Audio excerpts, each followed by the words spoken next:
Everyone, and welcome to our teaching and learning video for the week. This time we're going into one of our explanation videos and we're going to have a little look at why we need to know misconceptions in our topic. So first question for you then, is just being an expert and knowing your subject enough? Is that going to actually mean we can get the best results from our students and support them in doing that? Well, it is an important aspect of teaching without a shadow of a doubt, as we looked at in a previous video, but that's not the only thing we need to be really good at when it comes to teaching. Not only do we have to know the content, but we also need to know those pitfalls, those misconceptions that students are going to have around those key topics and how we can address them. How do we know then what these misconceptions actually are? And unfortunately, one of the ways is something we can't really speed up. It's just time. The more time you spend in the classroom, the more time you teach a topic, the more times you revisit those same exam questions, then the greater your understanding of those common errors that students make will be. But we can't just all wait for you to go through this many times over to really get to grips with it properly. So there are a few little workarounds that we can use here. First one, use your department.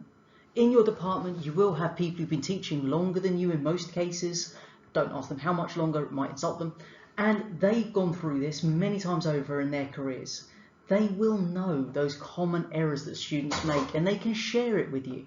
So talk to each other in those departments, draw on the knowledge of those people who've been doing this longer than you. And the other one, which if you've attended the training sessions I've done this year on using examiner reports, you will know just how valuable they actually are as a tool for our teaching.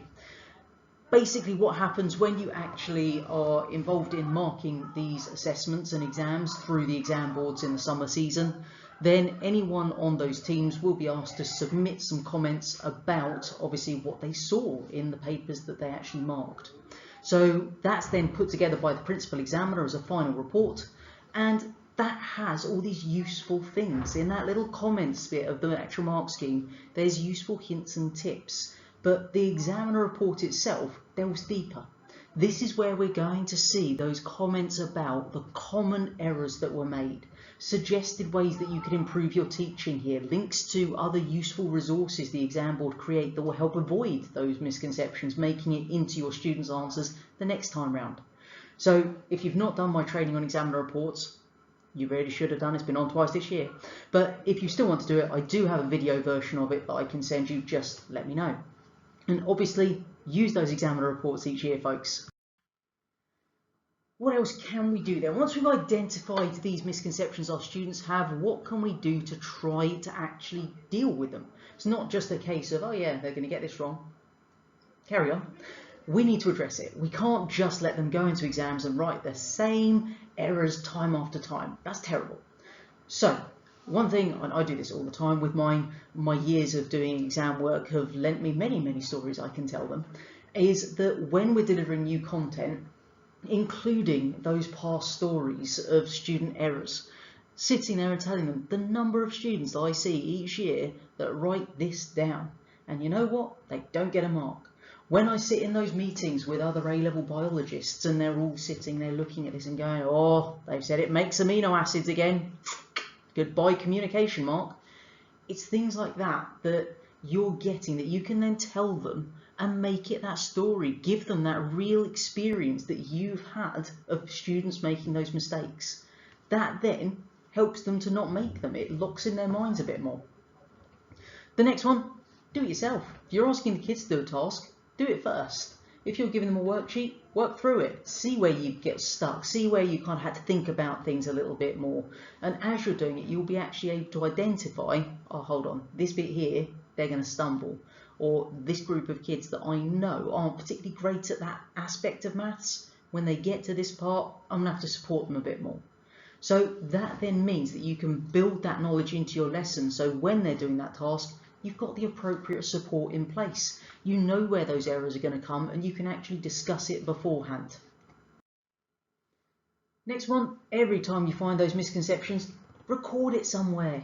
Hopefully departments all have a scheme of work and this is a great place to have those misconceptions.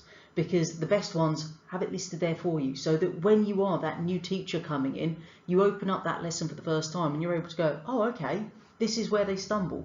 This is what I need to do to actually address that. Then you can build it in without having to go through and let your kids make those mistakes first. So working as a team again in your departments, recording all those misconceptions in a central document that allows everyone to get access to it now and also in the future. The last one is leading them into the trap. If you know what that misconception is, then let them make that mistake. Lead them towards it even. Ask the question that you know is going to lead to those incorrect answers, because then you can use your skillful questioning and additional explanation to guide them away from that misconception, to explain why that's not the right answer and get them onto the right path, that right track, so they will make the right answers when it comes to those all-important final exams. So hopefully you found this useful as always, and don't forget, comment in the little section underneath with your staff code so you can be entered into the department goodie draw for the end of term. And if you do have any wider comments you'd like to share with people, techniques that you've used, anything that you think others would benefit from, please share in the comments as well so that everyone can benefit from the collective experience.